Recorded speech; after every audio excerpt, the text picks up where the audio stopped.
Thanks for watching my reviews. My name is Don and I'm bringing you the Hobby King Kinetic 800. This is a little warm liner ship. Well, sort of a warm liner. It's actually got some glider in it, and it's a pretty cool little setup. It's got a couple unique things to it. I've noticed they're starting to use a lot more hard plastic in for joining the wings and for joining the tail section. It's also how they manage to secure the flying tail surface, and that's one really unique thing about this. It does not have a fixed elevator with just the tail feathers moving on the back of the elevator. This is actually a full flying elevator, which is really cool because the whole surface moves. So it gives you a little bit more precision, requires less throws, a little bit less stress on the servo as well. But this is a really cool little plane. It snapped together in probably 20 minutes, half an hour, all CG'd out and everything. I did some testing to see what the best batteries and how to find CG and what components would work best. So stick with it, and I'll let you know exactly how I got this thing to fly. But it is a full ship. It is a aileron, elevator, rudder, and throttle.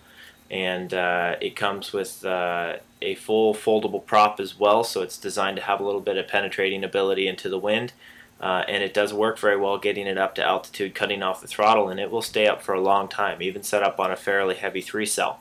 So the batteries I'd recommend going with is something around the 5 to 800 milliamp hour batteries, 500 to 800 milliamp hours.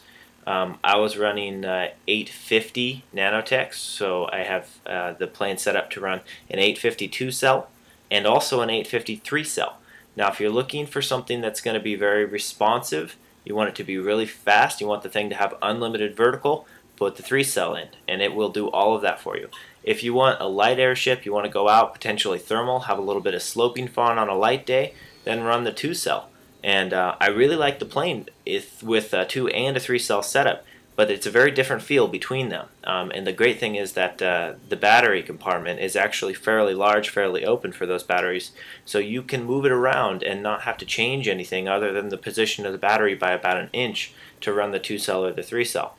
One thing that I did to get my plane to fly the best is the one thing I would probably recommend doing if you're going to fly the plane a lot. It's not something you have to do, it's just I'm kind of picky about stuff like this, adding weight.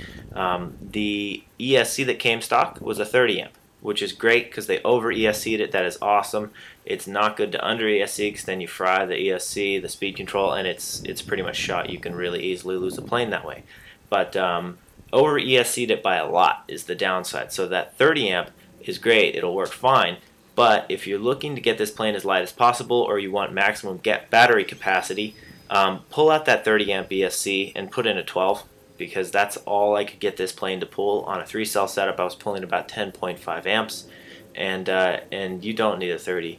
You definitely just don't need it. It's a great ESC, you can utilize it on anything else, but it's not necessary for this plane. So that stock speed control was 27 grams. I replaced it with a 13-gram speed control, and that's up in the nose, so that makes a big difference in how much battery you can use and keeping the wing loading down to get a little more of a glider out of this plane. But if you're interested, do that. The 12 amp Turnigy ESC worked perfectly. It's got a motor braking function, and that's definitely necessary for getting that prop to stop spinning and fold back. But you know, overall, 2-cell, 3-cell, it's awesome. Change out the ESC if you want to make it a little bit lighter, but you don't have to. It's not a big deal. The wings come on and off really easily. There's just a little snap. You access it from the bottom of the battery bay. And this thing was just really fun, really flicky. You can see I do a bunch of high-speed passes. And with that 2-cell, it was super light. I could imagine on a good thermal day, this thing would probably just stay up forever. I probably flew on for about 8 minutes per battery, and I only drained about 60%, so it's really efficient too. So this was a really fun plane. I'm really happy I got this one. I was so excited to get it built up, and it met all of my expectations. So as a throw-around plane, do whatever you want with it, this is a good one. Plus it's EPO, easy to repair, and really hard to kill. So I hope you guys enjoyed my review. Feel free to subscribe, comment, and have a great day. Thanks.